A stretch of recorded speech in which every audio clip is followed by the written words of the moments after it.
Bismillahirrahmanirrahim. Assalamualaikum warahmatullahi wabarakatuh.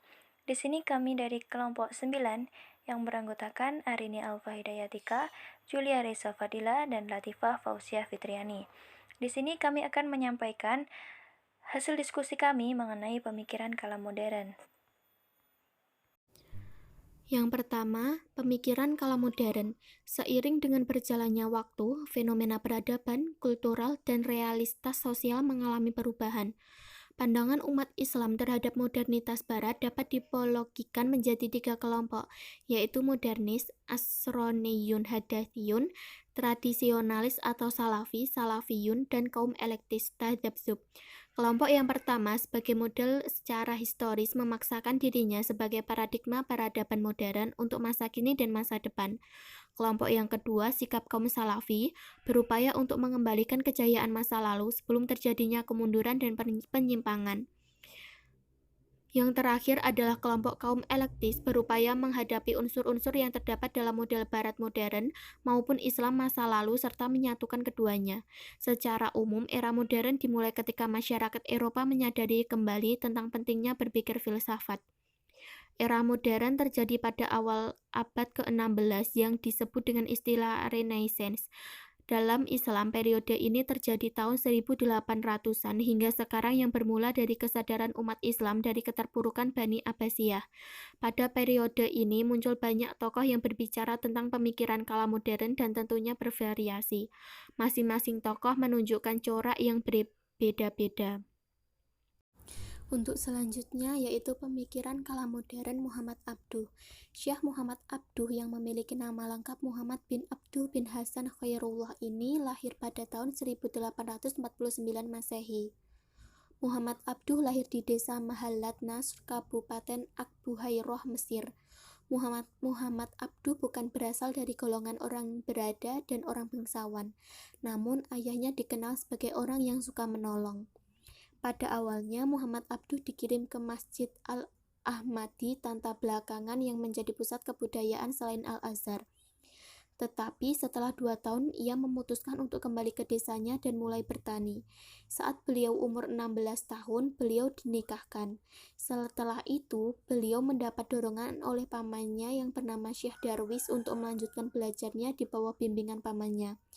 Kemudian Muhammad Abduh melanjutkan belajarnya lagi di Al-Azhar pada Februari tahun 1866.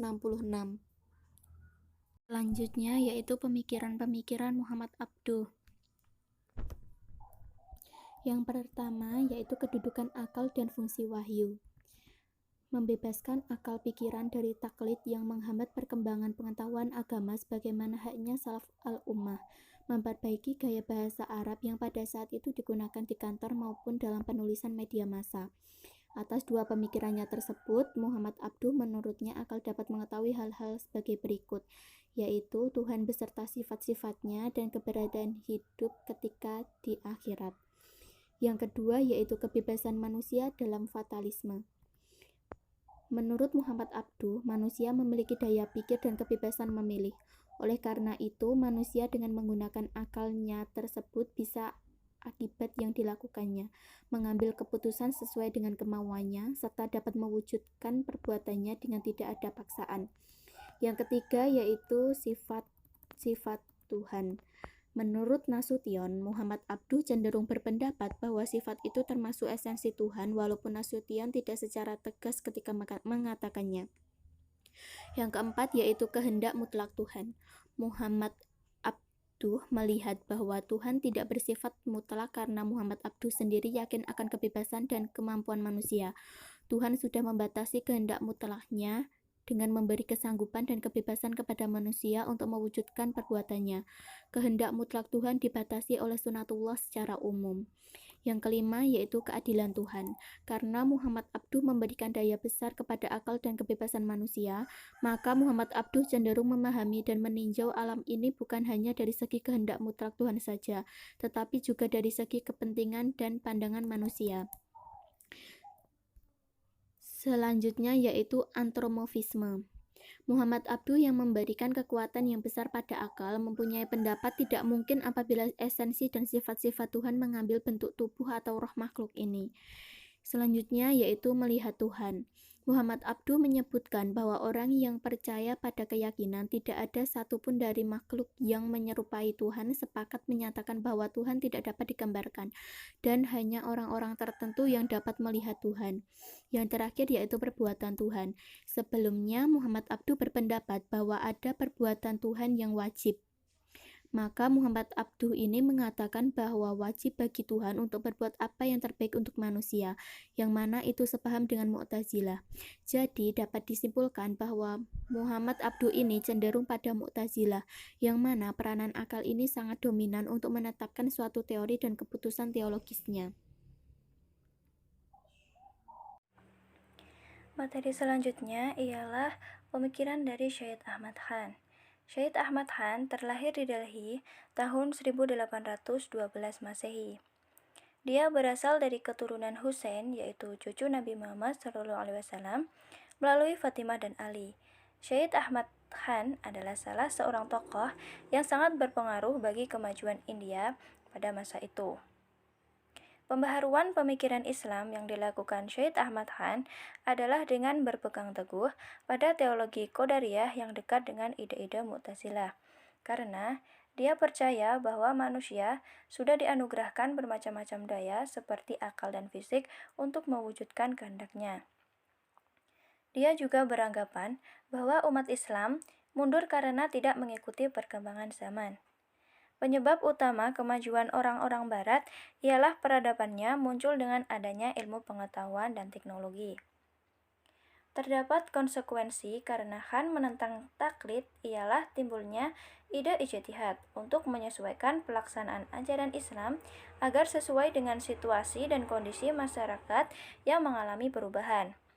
Ahmad Khan mengemukakan bahwa Tuhan telah menentukan tabiat atau sunatullah untuk makhluk yang tidak pernah berubah. Islam adalah agama yang sesuai dengan hukum alam karena alam ciptaan Tuhan dan Al-Quran adalah firman-Nya. Dengan adanya ide-ide ijtihad inilah yang menyebabkan Ahmad Khan semangat dalam melahirkan generasi yang terbaik melalui pendidikan yang modern. Jadi, teologi Ahmad Khan adalah pembaharuan dengan dasar Al-Quran dan Sunnatullah. Materi yang terakhir yaitu Muhammad Iqbal. Muhammad Iqbal lahir di kota Sialkot pada tahun 1873 Masehi. Dia berasal dari keluarga kasta Brahmana. Ayahnya bernama Nur Muhammad dan beliaulah yang menjadi guru pertama Muhammad Iqbal. Setelah itu ia dimasukkan ke Scottish Mission School. 2 tahun kemudian ia pindah ke Universitas Munich di Jerman. Pada tahun 1930, dia mulai masuk ke bidang politik. Menurut pandangannya, tujuan diturunkannya Al-Quran untuk membangkitkan kesadaran manusia untuk menerjemahkan dan menjabarkan nas-nas Al-Quran. Ia juga beranggapan bahwa dalam mengembalikan semangat dinamika Islam, ijtihad harus dialihkan menjadi ijtihad kolektif. Upaya ini dilakukan untuk menggerakkan spirit hukum Islam yang selama ini telah hilang. Muhammad Iqbal membagi ijtihad menjadi 3 tingkatan, yaitu 1. Otoritas penuh dalam menentukan undang-undang secara praktis hanya pendiri mazhab saja. Yang kedua, otoritas relatif hanya dilakukan dalam batas waktu tertentu. Yang ketiga, otoritas khusus yang berkaitan dengan penetapan hukum yang tidak terikat pada ketentuan mazhab. Pemikiran Muhammad Iqbal. Yang pertama, hakikat dan teologi. Teologi adalah ilmu yang berdimensi keimanan dan mendasar pada esensi tauhid. Yang kedua, pembuktian Tuhan. Dalam hal ini Muhammad Iqbal menolak argumen kosmologus maupun ontologi. Yang ketiga, jati diri manusia.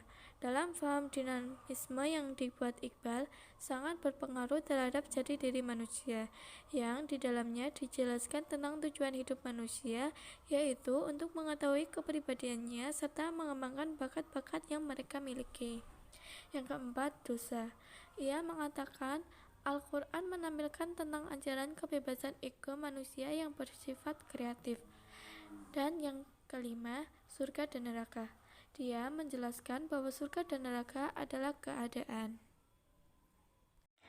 Demikian yang dapat kami sampaikan. Apabila ada kesalahan dan kekurangan, kami mohon maaf. Wassalamualaikum warahmatullahi wabarakatuh.